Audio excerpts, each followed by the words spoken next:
Good morning, everybody. How are you all doing? Great. How is the mood elevator? Up. That's good. And I would like to welcome you in the beautiful, important, and hot city of Athens for the 2025 ETIS Gathering, which will be, by the way, a record edition. We have 270 participants from, in total, 26 European countries, 70 companies, and among those, 41 are operators. So we really want to discuss the next 2 days the telecom industry together with you. What are the challenges? Also, what are the opportunities? What can be a strategy? We have a lot of turbulence, as we all know, these days. So we really want to see what we can do together if we collaborate. And so I would like to run you quickly first through the agenda. First, we will have Pedro discussing collaboration and innovation in the telecom sector and zooming in on MEO. We will then discuss what happens in case of power failures by Marcus and Ville from ELISA. Then we will discuss the security awareness, the importance of it. That will be given by the chairman of the group, Marcus and Ulrich. Then we will discuss the security landscape. So there is an important aspect of security and resilience we need to be aware about, and that Richard will present. Tom will outline the results of the benchmark, the AI benchmark we did together with you. And then Andrew will give a presentation on the collaboration of the human together with the artificial intelligence, how that can lead to a fruitful collaboration. And we will end with a panel discussion if time permits, but we will also take a question after every presentation. Welcome to Athens. As you know, this is the birthplace of democracy. 2,500 years the Parthenon was built as an example of the power of the state of Athens at that time, which was a democratic state. But democracy is not a given. We've seen that also the last 100 years in Europe, we had periods where democracy was at risk and even not there, vanished. So we live again in turbulent times. Globally, we have a war at the borders of Europe. We have floods, forest fires as a consequence of climate change. Human rights, even in Europe, are at risk. Global alliances are at risk or falling apart. We have a trade war which is declared on Europe. And we have also the importance of what is fact and what is fiction, with fake news also being amplified by AI. So innovation in Europe is not our strongest asset. Here you see on the slide the companies which have a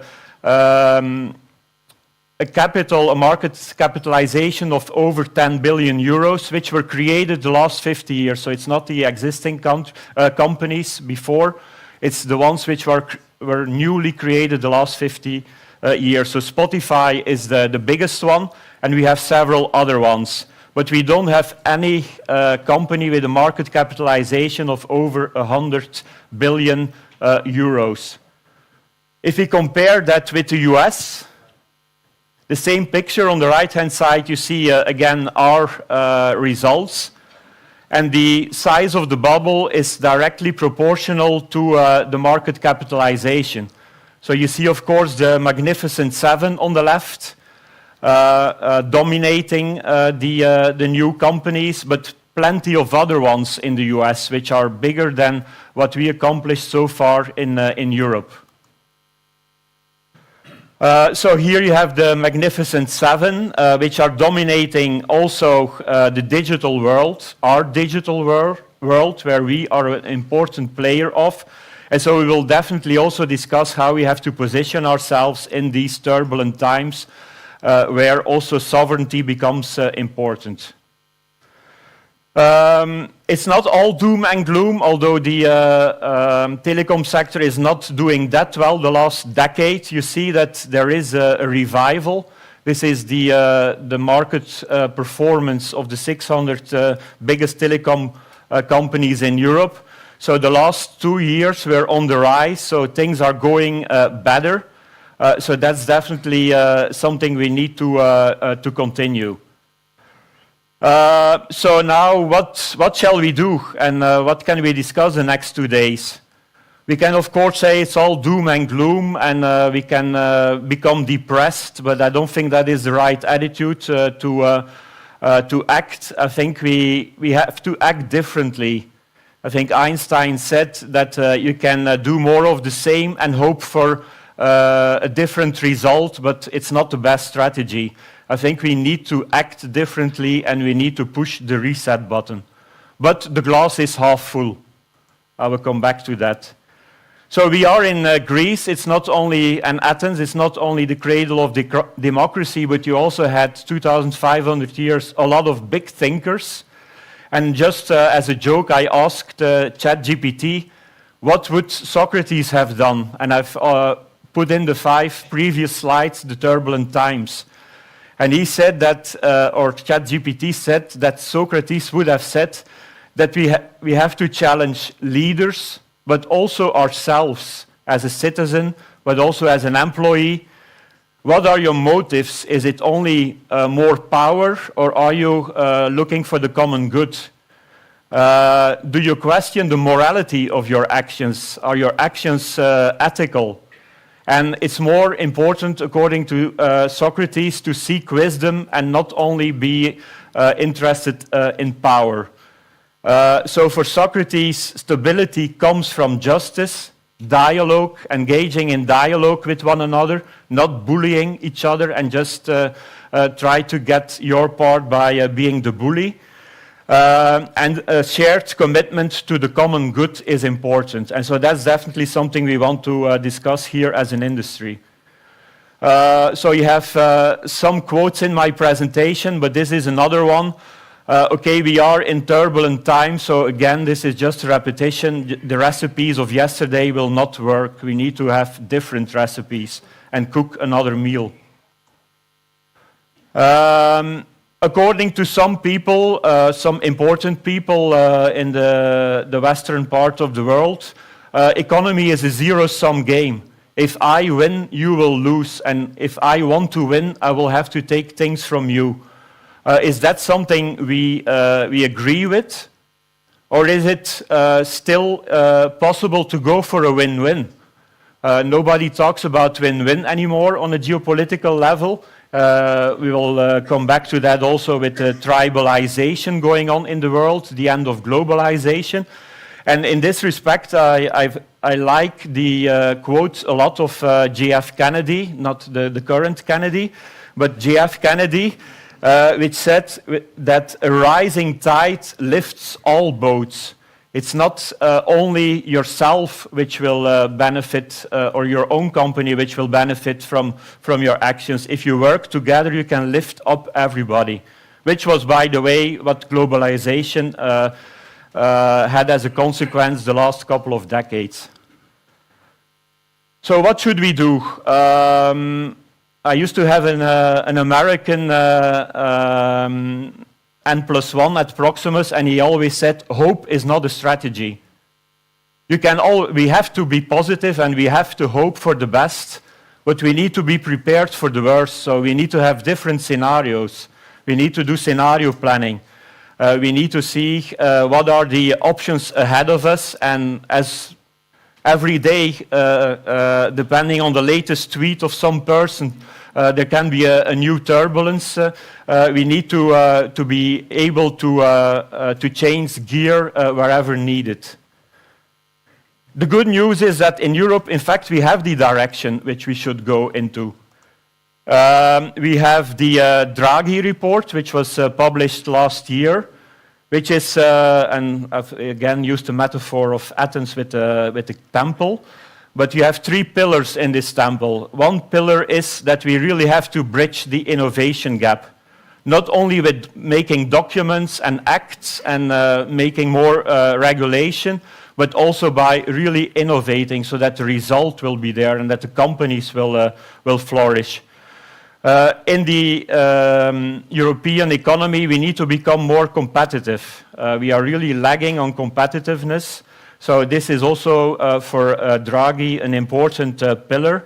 And also here, the next couple of days, we will discuss which other options telecoms have to enter new markets, for instance. And then last but definitely not least, in these turbulent times, we have to enhance security. We see already a lot of hybrid wars going on in Europe. This will only increase. And we will also have to become more autonomous to become independent from other continents. And guess what? So this is a Draghi report.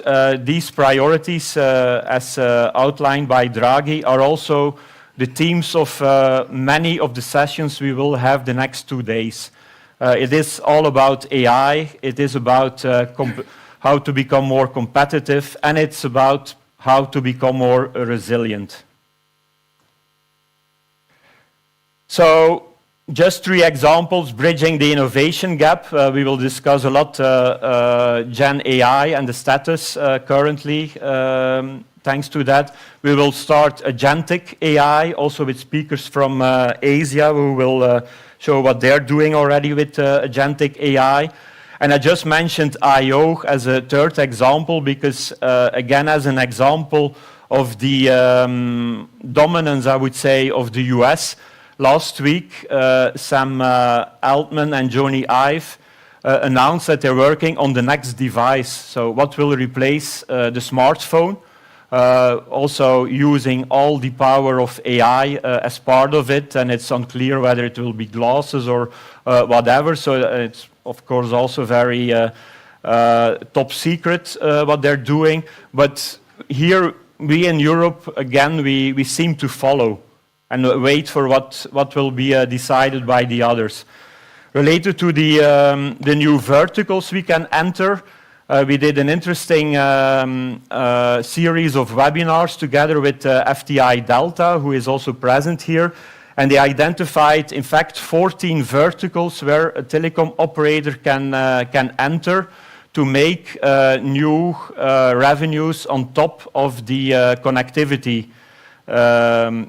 revenues, which of course remain the bread and butter, so to speak, but it is being challenged, it is under pressure by regulation and by competition. So a lot of companies are entering already other verticals. We'll have some examples also of that during this common session.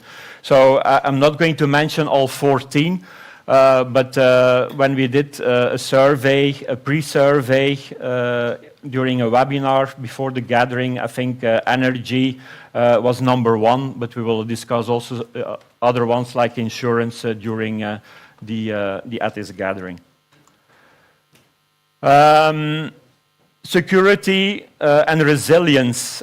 So, of course, we depend a lot on the US cloud providers, if not to say some even. And I would not repeat that as my own view, but some people in Europe say that we're a colony of the US related to cloud. And so there are a lot of initiatives like Eurostack to create a new cloud, a European cloud. It will not be there tomorrow, of course, but in the uncertain future we have ahead of us, I think it's important to also see, okay, over time, how can our digital infrastructure also be owned by us and not by other continents. So with that, I want to invite all of you to take part in this discussion the next 2 days. We are the community of the European telecom professionals. We have a lot of challenges ahead of us, but we do believe that by collaboration we will definitely be able to overcome them. So thank you for your attention, and I will now give the floor with pleasure to our chairman, Pedro Gonçalves from Mayo, who will give a status update of how ETIS is doing and what Mayo is doing related to the topics I just introduced already. Thank you.